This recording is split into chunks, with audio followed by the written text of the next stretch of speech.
Welcome to Tackle Talk Live, a show dedicated to making you a better angler. Your host, V&M General Manager Kevin Jean and Iowa Ranger Pro Staffer Steve Graff will keep you up to date on what's happening on the best lakes in the Ark-La-Tex region, with a primary focus on Sam Rayburn and Toledo Bend, two guys who have fished at a high level with Pro-Am experience with ABA, BFLs, Toyota Series, and B.A.S.S Opens. Anglers with a wealth of knowledge and willing to share. So pull up a chair, kick back, and see why so many anglers watch Tackle Talk Live. Here are your hosts, Kevin Jean and Steve Graff.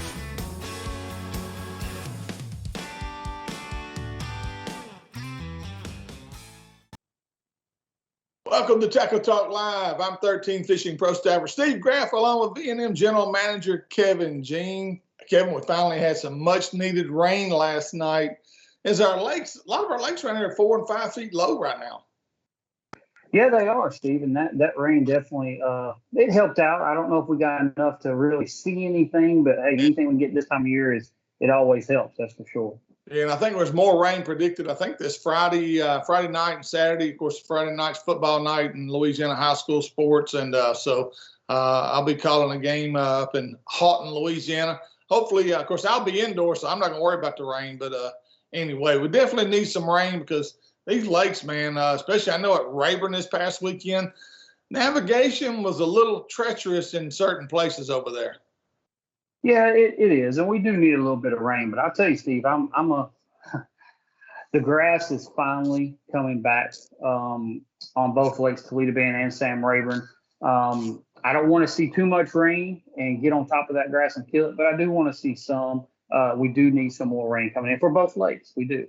Yeah, and it's that time of year. I mean, we're heading into our late fall for us. I mean, we don't have much of a fall here. We go straight from summertime to cold weather, and that's kind of where we're headed. But hopefully, again, we'll get some rain in these lakes, and hopefully by January, we'll be fishing full bodies of water. And so don't know how much the grass will come into play early in the year. But anyway, today on Tackle Talk Live, we're going to visit. We got a guy. Normally, we have the champions of a tournament, but today we went a little different direction. Kevin, he lined up Logan Latuso, pro angler Logan Latuso, to finish second in the final Central Open on Sam Rayburn this past weekend. And you wonder, well, why would we have a guy to finish second? He got a pretty neat story on day two, Kevin, he's going to share with us. Yeah, I mean, so Logan Latuso after day one was in 107th place in the Bassmaster Open.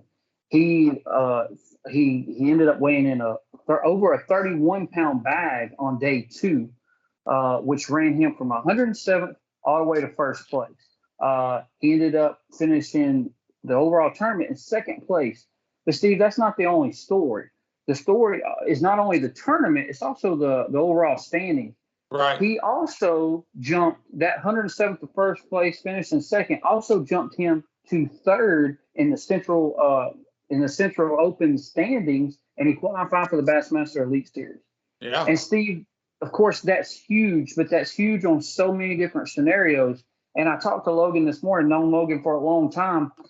To qualify this year is huge because of the way they're doing the Opens next year. It's not just the Central Opens cannot qualify you for the Elites anymore. Logan has finished the Central Opens for 7 or 8 years now, trying to qualify, trying to get on tour with his dad. And he was honestly up in the air what he was going to do next year. If he was going to continue to fish the Opens, having to fish all 9 to qualify. So to qualify, before having to do that was huge for him as well. Yeah, what a relief that was for him to have. And again, I say when guys bring in the limit that he brought in, we're not going to give it away yet. We'll let Logan talk about it. But when you catch the fish he caught on day two, Kevin, they bring in that kind of weight. That's divine intervention. That's somebody is looking out for you because he blew the field away on day two, and we're going to get to that. But first, we're going to take a short break. When we return, we're going to have pro angler Logan Latuso when we return with more Tackle Talk Live. Toledo Health is a full-service primary and acute care clinic. Nurse practitioners Jarrett Rule and Melissa Vines bring quality health care that's needed and convenient to the area. Whether it's a stomach virus or a hook in your hand, Toledo Healthcare will try and meet all your healthcare needs. Appointments available and walk-ins are always welcome. So the next time you're feeling down at Toledo Bend, stop by Toledo Healthcare, located on Highway 6, just south of Toledo Town, or you can call 318-508-5323. For all your boating needs, check out Shreveport's newest marine dealer, The Boat Shop. Raymond Kidd and his great staff will take care of all your engine repair needs or anything else that needs fixing. A certified Yamaha Mercury dealer, they carry two of the best fishing boats on the market from Sea Arc and Camus. The Boat Shop is never short on trade-ins, as they're always willing and able to make you the best deal possible. Looking for great boat accessories? They're a full support Garmin and Minn Kota dealer. So the next time you're in the market for a new or used boat, or maybe you just need to service the boat you have, let the Boat Shop fix you up. To learn more, call 318-402-0399 or go to ShreveportBoatShop.com. The next time you're on I-49 just south of Natchitoches, Louisiana, stop by Cypress Knee Outdoors. A store within a store, Cypress Knee is located inside 3J's Four-Way. Whether you need gas, food, or drinks, they have it. While you're there, check out Cypress Knee Outdoors and pick up whatever hunting or fishing tackle you need. Top name brands like Strike King, Santone, Spro, or the #1 soft plastics made, V&M. On the hunting side, they carry guns from Mossberg, Winchester, and Remington. Plus, they've got a great supply of ammunition. Let John Abram and his staff show you everything Cypress Knee has to offer. Located just 1 mile east of 127 on I-49, or call 318-238-HUNT. You're watching Tackle Talk Live, a show dedicated to making you a better angler. Now back to the guys with all the inside scoop, Kevin Jean and Steve Graff. Welcome back to Tackle Talk Live. You're watching Tackle Talk Live.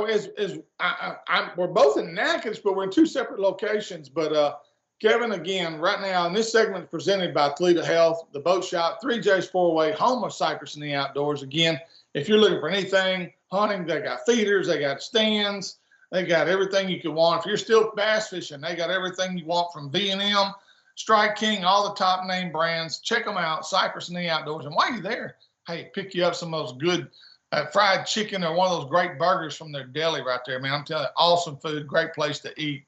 And so fill your belly up while you're filling up your boat with gas or your truck with gas, whatever you need there. They've got it at Cypress in the Outdoors, or 3J's Four-Way, located right there east of Highway I-49, right off Highway 1, right there just south of Natchitoches. So check it out. All right, on the Boat Shop hotline, we've got the man who defied the odds, Kevin. Let's just go ahead and say it. I mean, to go from 107th on day one and Logan Latuso to jump all the way to first place on day 2 with 31 pounds, 4 ounces, anchored by a 913. Logan, you got to walk us through this deal, how it happened. Yeah, I appreciate y'all having me. It was a very magical day for me, to say the least. Coming into the tournament with like 11th in points, knowing I needed a top 10, most likely a top 5 to have a shot to qualify. Only catching 3 fish for 513 on day 1. I had my bags packed in the truck.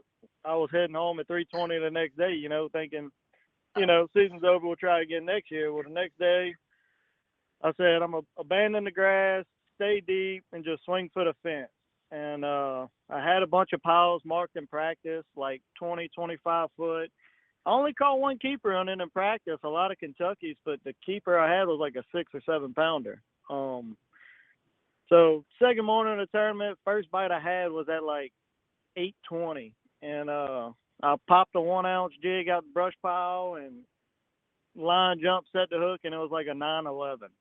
I was like, oh, wow. I was like, if you're going to catch one, it might as well be big bass of the tournament. That's kind of what I was thinking. And from 8:20 to noon, I didn't have another bite, and I just kind of kept sticking with it. And at noon, I went down by the dam. It was a little calmer. I pitched a drop shot, in a pile with missile bait magic worm.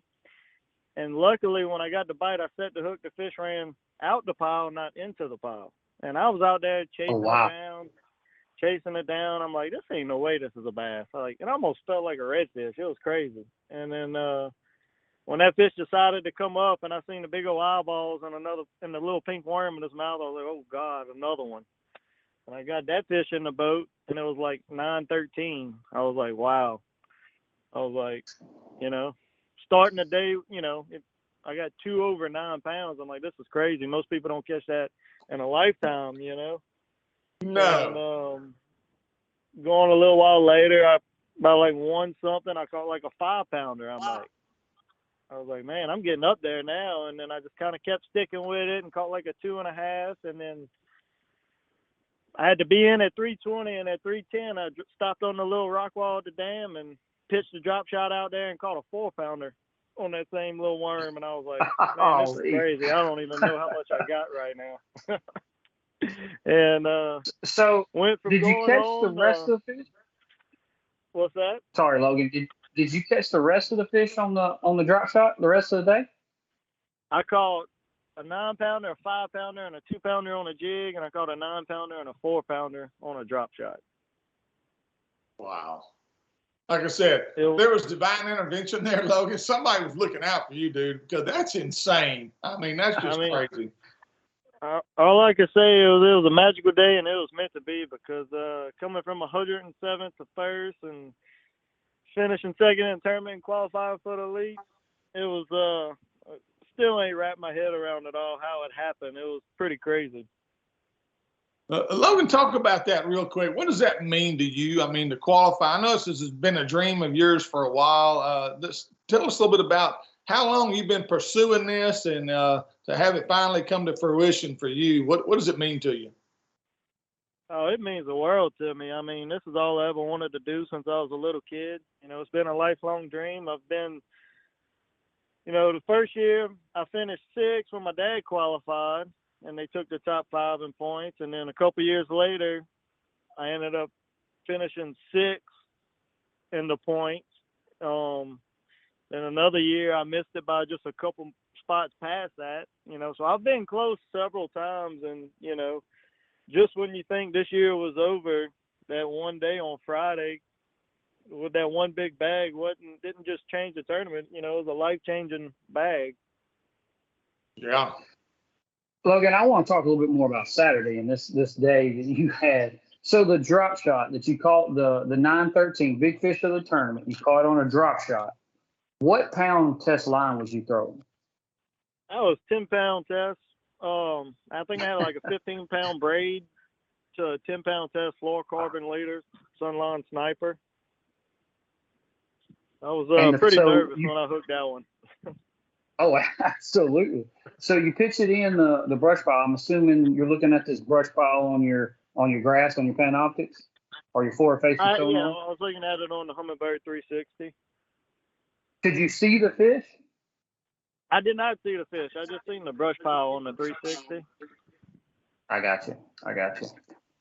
Logan, overall, this whole tournament was just, it was tough. Sam Rayburn did not show out. It wasn't the Sam Rayburn we've all come to know and love. It actually was a really tough bite. I mean, how was your practice? Was your practice any better than, obviously not better than day 2, but did you feel good going into this event?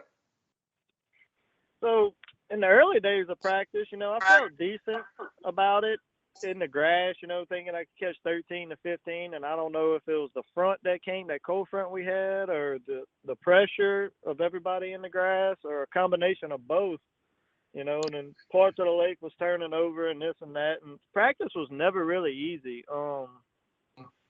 But I felt like I could catch 13 to 15 in the grass. And the first day when I just couldn't get the ball rolling. I had to swap gears the second day and did the total opposite, not really knowing if I was going to catch a limit. And even going into Saturday, the final day, when I caught the first one in the morning, I was like, well, at least I didn't zero, because I only had 5 bites on Saturday. Yeah. I mean, on Friday, the second day of the tournament. On Friday, yeah. Right.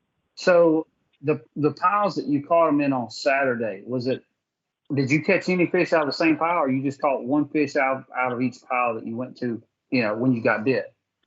They was all just like Friday when I had the big bag, it was just one bite in a pile. Like if I got one bite that day, it was a big one, And I'd sit on So it you for just another 30, 40 minutes and try to milk another fish out of it, never could get another bite. right. So leading the tournament, you're setting up in the top 3 in points now after day 2. Kind of tell us your mindset now going into Saturday championship day. Not only a chance to win the tournament, but more, bigger for you, your chance of qualifying for the Elite Series. Kind of take us through Sunday and Saturday night and Sunday. Yeah, it was a lot on the line. I was still amazed from just catching the biggest bag I've ever caught. 2 of the biggest fish I've ever hooked. Jumping 100 and something spots. It was a lot going on, and to be in contention to win an Open and to qualify for the Elites and fulfill a lifelong dream was like, it was a lot on my mind. But, after catching 31 pounds, I already committed to doing it again, So right. Going out Saturday morning, I didn't have any grass rods out. I said, catch 31 pounds with 2 nines, you got to do it again. Well, yeah, absolutely. Starting out, my first pile, when I got there, I dropped troll mode and the waves were already coming over the front. The wind was blowing a lot harder on Saturday. So it was a lot harder to stay out there and fish. And I caught one fairly early, like probably a 2-pounder, 2.5-pounder. So, I was like, all right, well, maybe there's a chance. And then I struggled the rest of the day. I ended up catching 3 more on a drop shot by the dam where it was calm and you could fish. And I hooked 1 or 2 that I never turned because I really couldn't get a good feel on them because it was so rough. But, coming in the weigh-in, and congrats to Keith Combs. He deserved it. But when they said I needed 9 pounds to win, it was like, wow, that was like just one bite. I think I ended up weighing 4 for 7. So that day, it was like a high and a low, a high achieving a lifelong dream and a low being that close to winning an Open, a Bassmaster Classic spot, because those opportunities don't come often to be able to win an Open against them guys, but it all worked out. And, I'm very thankful for it. So, and let's talk about that, Logan. Let's talk about qualifying because, I mean, not only did you qualify, but qualifying the year before it goes to, you have to fish all 9 events to qualify for the Bassmaster Elite Series. And I know you, and I know this has been your dream and what you have been trying to do for what, 8, 9, 10 years now? Am I right? You've been fishing the Opens that long? Yeah, since I think 2016 was my first year as a boater.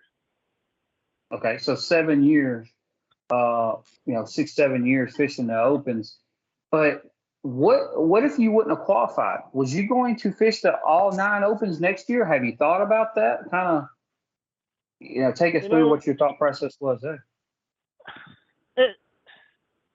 I didn't know what I was going to do after this year. I didn't know. I mean, it's hard to get enough people on board to fish 9 Opens. Sponsor-wise, that's a lot of money to come up with. And, being it's just the Opens, it's hard to do.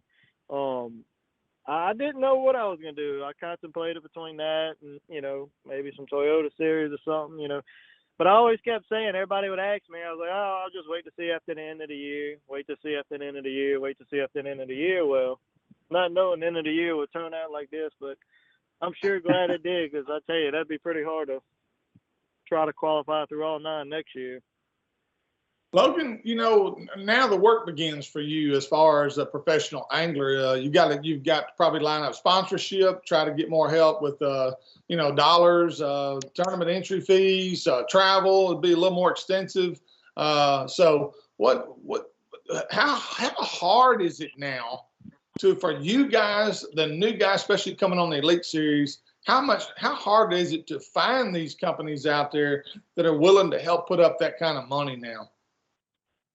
I tell you, it's tough because there's so many people out there doing it between, the Bass Pro Tour, the MLF, the Bassmaster Elite Series, the Opens, the college, there's so many guys out there doing it. And the problem with this is, like, we qualified so late, So you got a short turnaround before February. You got to be in Florida. Yeah. You know. So Yeah.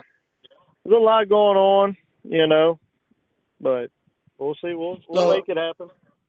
Are you making phone calls? You doing a lot of interviews with companies? I mean, again, just kind of walk us through how does that work for a new angler going on the Elite Series? I'm, you know, making phone calls and doing interviews and sending out resumes and just, you know, I got a bunch of great guys, you know, Cajun Outboards and them, they, you know, working for me and trying to, you know, get my foot in the door with the right people and stuff like that, you know. So got a lot of friends and family helping, you know, everybody's willing to help. So, you know, I think we'll be able to make it happen. Steve, one thing you don't have to worry about is a traveling partner. I think he already knows who that's going to be. His dad. Yeah. Yeah. And Logan, that's got to be a bonus for you and for your dad to have y'all on the road together doing what you both love, and that's probably a dream in itself come true. Well, he just missed it last year. This was his first year outdoor elite, so we just missed each other. Dang, I forgot. That would have been a dream come true. You know, we tried to make it happen, but I sure did. I forgot he's back fishing opens. I apologize. I forgot all about that. He's been on the Elite for so long. I forgot he wasn't there anymore. But yeah. Well, Logan, man, congratulations. Man, it's what a huge weekend for you. Not only the tournament, but you know, qualifying and for the finishing second and having a 30-pound bag. Man, you talk about a huge weekend, and it couldn't happen to a better person. Proud for you, man. And look forward to seeing you on the Elite Series. Yeah, let's just say Santa Claus came early. I appreciate it. Yes, he did. Thank y'all. It means the world, you know. So thank y'all. All right, Logan. Good luck. We'll be keeping up with you, bud. Yes, sir. Thank y'all. All right. Future Elite Series Pro Logan Latuso just joined us, and I appreciate Logan coming on and spending time with us and walking us through. And Kevin, you know, again, from his perspective, you've been trying that long, that hard. We all know if you and I've never tried to get to that level, but we fished at a high level, you and I, and so we understand the process that you got to go through, and to finally get that opportunity, man, I mean, hats off to Logan. I mean, like I said, that's divine intervention when you go out and you catch 31-4. You know, to jump you up there where it needed to be, that's just an incredible story to me. That's just crazy. Yeah, and Steve, like I said, you know, the timing behind it, because when I tell you qualifying next year is going to be as hard as it gets. It's going to be harder than the AOY points race on the Elite Series, because you've got a lot of guys now. There's only one way to get to the Bassmaster Elite Series, and that is to fish all 9 opens. Yep. So now you've got everybody, and I think you're gonna have some big names, a lot of big names fishing the opens. The guys that used to be on the Elite Series, it's not there anymore, trying to get back. And there's only one way to get it. And man, that's going to be tough. It will be, after this year, it's going to be, and it's always been extremely tough, but starting next year, it's going to be even tougher. And we're going to take another quick break. And when we return, Kevin and I are going to go over the 3 guys that made it from the Opens and 3 guys that made it from the Central. Names you'll recognize. And again, guys, hats off, because it's a grind to try to get to the Elite Series. And we'll talk about that. We got Central Open results. We'll go over the top 10. We've got AOY. Congratulations. We'll congratulate Keith Poche. And got a couple other things we want to go over today. We're going to take a short break. You're watching Tackle Talk Live. Are you looking for the finest custom-built rods ever made? Then look no further than Pride Rods. Fishing rods built to last and made in Montgomery, Texas. Constructed by Mr. Billy Kistler with the finest Gary Loomis North Fork composite blanks available. They offer a complete line of both spinning and casting rods for both fresh and salt water. Pride Rods do more than pass the eye test. They excel in performance as well. Ask your local tackle dealer if they carry Pride Rods and pick one up and try it for yourself. You'll see why so many anglers are using Pride Rods. To learn more, go to priderods.com or call 832-418-6040. The next time you're headed for Toledo Bend or Sam Rayburn, stop by Keith's Toledo Bend Tackle. They have an awesome supply of everything you'll need to catch the big ones. Whether your trip calls for bass fishing, white perch tackle, catfish bait, or the ultimate fighting shiners, Keith's Tackle has you covered. Keith and former Elite Series pro Ben Matsubu also have the latest information on what, how, and where you need to be fishing on Sam Rayburn or the Bend. So for all your tackle needs, check out Keith's Toledo Bend Tackle, located just off Highway 21 on the Texas side of Toledo Bend, or call 409-625-0181. The Lakes Insurance Agency is an independent insurance agency that has been taking care of Texans' insurance needs for over 25 years, offering auto, homeowners, boat, RV, life, health, and commercial insurance. Owner Clark Moore is a local guide and tournament angler who understands your insurance needs and wants to be your go-to guy for all your insurance needs. For a free quote, give him a call and see why so many Texans trust the Lake Insurance Agency. Located at 805 Southeast Stalling Suite 3, Nacogdoches, Texas, or call 936-205-4467. You're watching Tackle Talk Live, a show dedicated to making you a better angler. Now back to the guys with all the inside scoop, Kevin Jean and Steve Graff. Welcome back to Tackle Talk Live. This segment presented by Pride Rods, Keith's Toledo Bend Tackle, the Lakes Insurance of Nacogdoches, and 2 locations, one in Broadus, Texas on the shores of Sam Rayburn, and the other one right there in downtown Nacogdoches. Check them out. You need insurance, make sure you check out the Lakes Insurance of Nacogdoches. Kevin, real quick, Bassmaster B.A.S.S. Elite Series invites for 2023, as we've already kind of talked about. You know, they have basically 3 divisions. You have the Opens. In the Opens, you got Central, Eastern, and I think Southern. And so real quick, from the overall, which, by the way, Keith Poche, former Natchitoches native, good friends with the Poche family here. Keith won the overall Angler of the Year, automatically qualified. But from the Open side, we had 3 guys, right? Yes. So you have the overall Opens AOY, then you have the Southern and the Central, and then the Northerns. Northern. So yeah, and that's $10,000 for first place Open AOY for the entire Open Series. Keith Poche won that. He won that $10,000 for being first place. Second place was Cooper Gallant. Steve, he's from Canada. This kid is a stick. He can catch them. They're saying, he's going to be a handful on the Elite Series. When you say a kid, how old are we talking here? Ballpark. Early 20s? Early 20s. Yeah, wow. Early 20s. I'm guessing maybe mid 20s. But he's Canada. You can't really say that just because he's from Canada. Well, Canada guy, they probably had an easier route. He's fishing the same thing as the other guy. Ain't no easy route. No, he fished all 9 Opens and was second in the overall points behind Keith Poche. Wow. But here's the Central, Steve, was what it was very, very tight. You had a lot of guys, like Logan said, I think he was in 11th going into the Sam Rayburn event. And a lot of these Central guys just fished the Central. So this was their only chance to get in. Right. And after this event, Bradley Hallman, former Elite Series, who's been trying to get back forever, he made it back, finished first in the points. Kyle Norsetter finished second in points, and then Logan Latuso finished third. But this is how big this tournament was, Steve. So Kyle finished second, but he finished third in the tournament. Yeah. Which jumped him all the way to second. Logan finished second in the tournament, which jumped him all the way to third in the AOY points race. So they both got their Elite Series invite from Sam Rayburn. Right. Yeah. Huge event for both those guys. And of course, another thing about Keith Combs winning this event, which he wasn't in, but now he's in the Bassmaster Classic. Yeah. He's got that invite that he's looking for. Yeah, no, absolutely. Keith was in like 60th points in the AOY for the Elite Series this year, 64th, I want to say.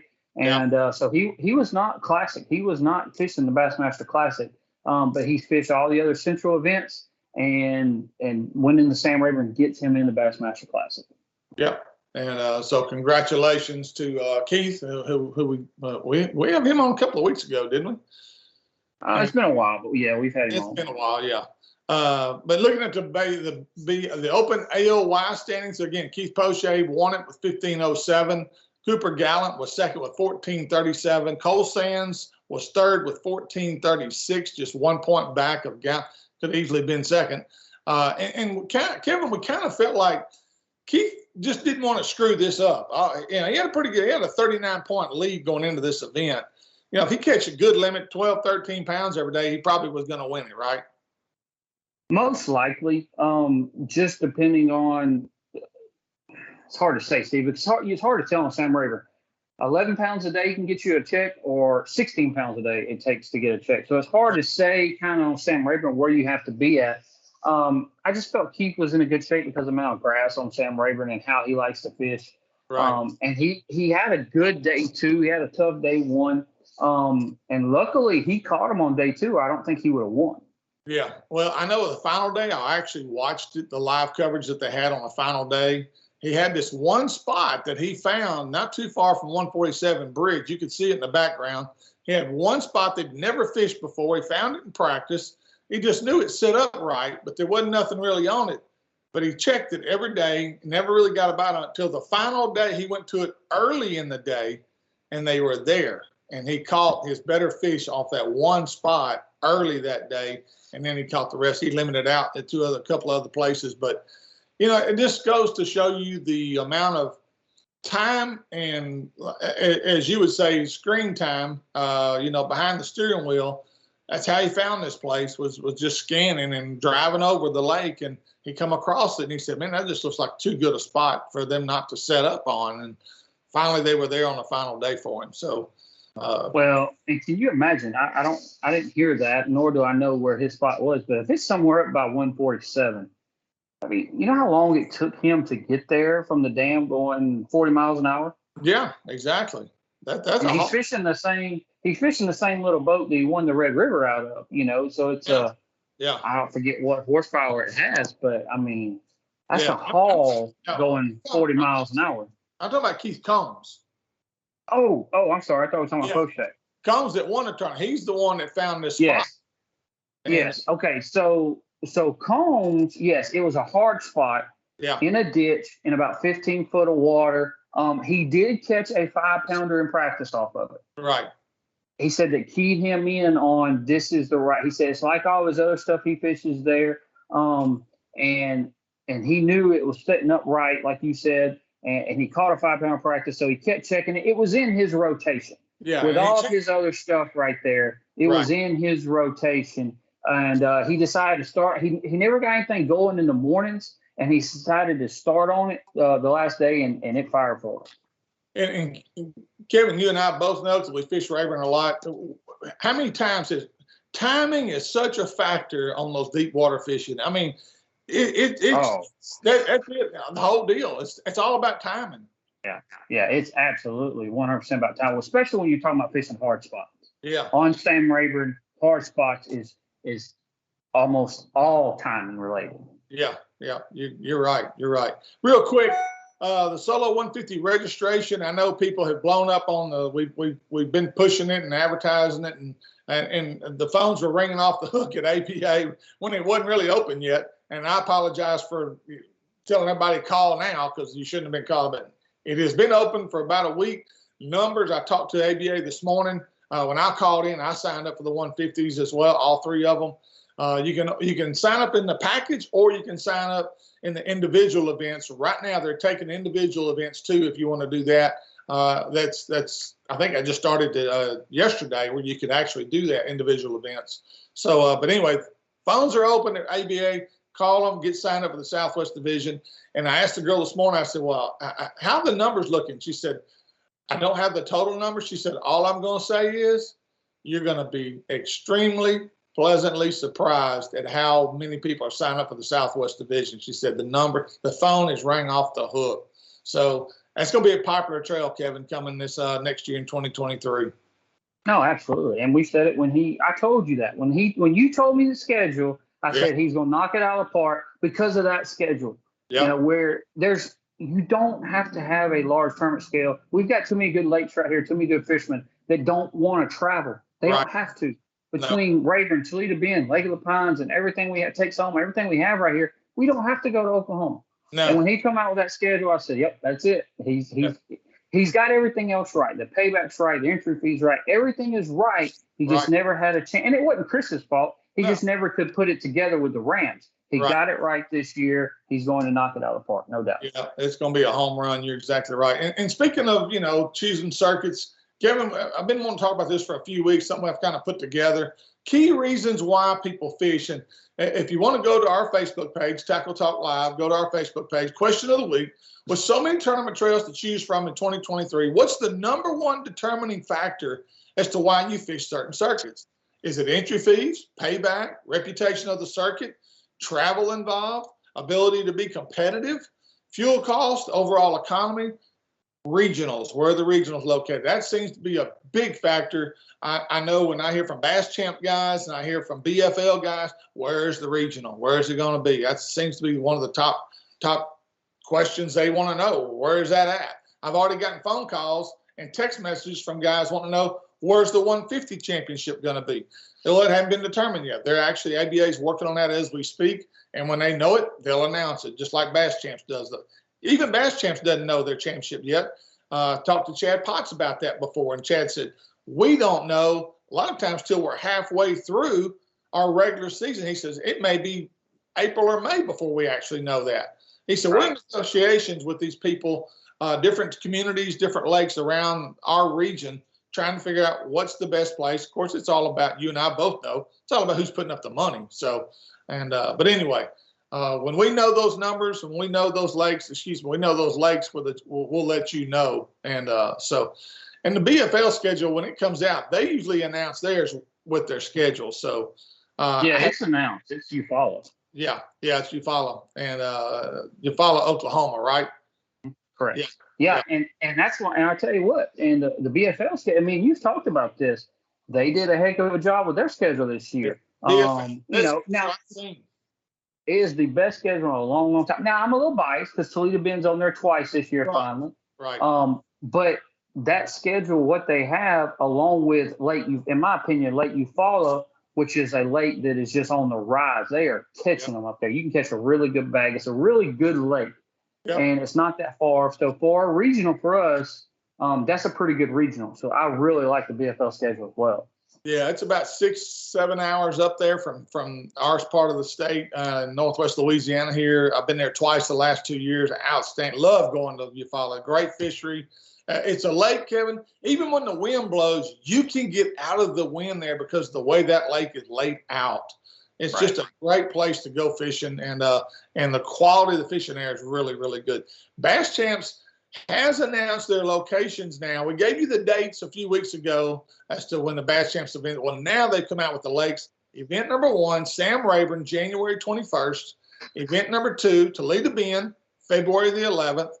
Event number 3, back to Rayburn, March the 4th. And event number 4, Toledo Bend, May the 6th. So that's the Bass Champs locations now for the Eastern Division of the Bass Champ circuit. So, but Kevin, getting back to our question of the week, your opinion, what's number 1 on their list or high on their list of reasons why they fish a circuit? Steve, I need a number 9 option, all of the above. I mean, seriously, I look at all of it. I mean, we have so much to choose from now. Right. You're looking at the entry fee. You're looking at payback. For me, the schedule. Yeah. The schedule, because again, I'm not one to want to travel a whole lot. Now I live in South Louisiana, so Sam Rayburn and Toledo Bend is 3 hours from me. That's traveling for me. But that's the 2 lakes I'm on fish because that's 2 lakes I've always fished. 2 lakes that have the biggest tournaments. So that's a big thing for me. The regional location, like I just said, for BFL. If Bass Champs was to announce, right now, hey, we're coming back to Red River next year, or we're going to be at Toledo Bend, or we're going to be, I'd fish that. Yeah. But I don't know. I don't know what their championship is at. I'm not going to OHIV to fish the Bass Champs Championship. Right. I'm just not. So to answer your question, it's all of the above for me. It's a lot of that, entry fees. You know, am I getting my money back on the payback? The reputation of circuit, you got to have, you know, a good name attached to it. You know, fuel costs, yes. I mean, that is always, you know, something for everybody. Yeah. But I don't think that's a factor for a circuit. I just think that's a factor of, am I going fishing this weekend? Yeah. You know? Yeah. So honestly, for me, it's all of the above. And one guy's even said, look, if you can afford these $85,000, $90,000 bass boats, you can afford to put $75 worth of gas in it. And he's probably right. Now, your practice time might cut down. Yeah, that's true. You know? Yeah. Your practice time might cut down, but all of us tournament fishermen or competitors, we've got to compete in some way, form, or fashion. We might not get to practice a whole lot, but we still gonna go compete, no doubt about it. I probably need to go back and edit that question, put scheduling on it, because that's a very good point. A lot of guys want exactly where are we going, because that determines a lot for a lot of guys. Just like the PTTO this past year, or this fall, has gone to 2 lakes that I know me and my partner, Brett Hort, we'd never been to in our entire life. The first one, Texoma, we had, but the other 2, we didn't have a clue. So that discouraged us from getting in it this year. If they'd have gone to Rayburn and Lake of the Pines and Texoma, we might have fished it again, because we've got experience there. But to go to brand new lakes, 2 out of the 3, we just didn't feel like against those Texas guys we stood much of a chance to even maybe get our money back. So we decided to not fish it. And that's why we decided the schedule was the number one reason we didn't fish that. So, but anyway, and you're not going to make everybody happy. You and I both know fishermen are the worst. We ain't never going to all be happy. So, but anyway. All right, Kevin, that's all I got. Anything else you got? I think that wraps us up for the day. All right. Well, folks, thank you for tuning us in. We appreciate each and every one of you. Give us some feedback. Especially go to our question of the week, and I will be adding on there. I will alter that to make sure I add scheduling in there as one of the reasons why you fish the circuit. So that is important. So, but again, check us out on YouTube, Facebook, Instagram, or on our podcast. If you'd like to become a member of our sponsorship team, please message us on our Facebook page. Kevin, sure he gets a packet out to you detailing all the information you need to know to become a sponsor of Tackle Talk Live. For Kevin Jean, yours truly, Steve Graff. Thank you for watching. We'll see you next week with more Tackle Talk Live.